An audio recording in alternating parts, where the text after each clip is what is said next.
শুভ সন্ধ্যা। Share বাজারের মূল খবর ডেইলি মার্কেট আপডেটে আপনাদের স্বাগতম। ডিএসই ইতিবাচক ধারায় ফিরে এসেছে।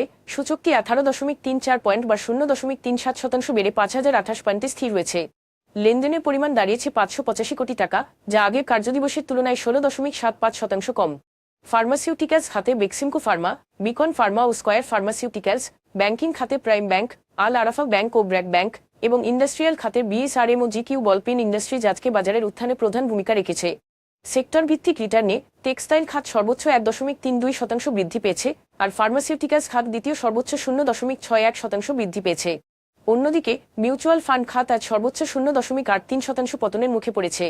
আজকের শীর্ষ করিডর বৃদ্ধি পাওয়া শেয়ারের মধ্যে 6টি ইন্ডাস্ট্রিয়াল এবং 6টি টেক্সটাইল কোম্পানি ছিল।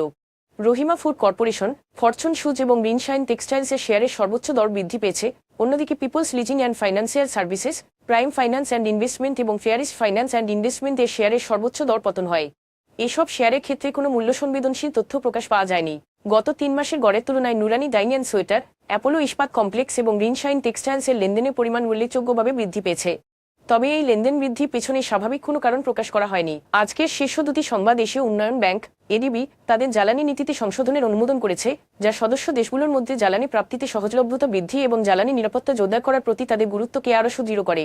উল্লেখযোগ্যভাবে হালনাদার নীতিমালায় প্রথমবারের মতো পারমাণবিক জ্বালানি উদ্যোগে সহায়তা করার সুযোগ রাখা হয়েছে। এই পরিবর্তন ভবিষ্যতে জ্বালানি চাহিদা পূরণে আরও বর্ধনশীল এবং নমনীয় দৃষ্টিভঙ্গির ইঙ্গিত দেয়, যা একটি টেকসই ও স্থিতিশীল জ্বালানি খাত গড়ে তোলার লক্ষ্যে এডিবি প্রতিশ্রুতি তুলে ধরে। বাংলাদেশে ব্যাংকিং খাতে খেলাপি ঋণমোট বিতরণকৃত ঋণের 34.6% পৌঁছেছে, যা এ বছরের জুন পর্যন্ত সর্বোচ্চ এবং 2000 সালের পর সবচেয়ে বেশি। ব্যাংকগুলোতে ক্রমবর্ধমান ঝুঁকি ও দুর্বলতার কারণে আর্থিক শাসনব্যবস্থা নিয়ে নতুন করে উদ্বেগ দেখা দিয়েছে।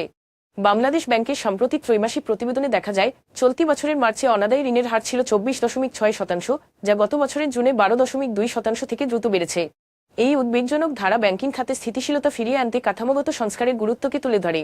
আজ এ পর্যন্তই, ধন্যবাদ।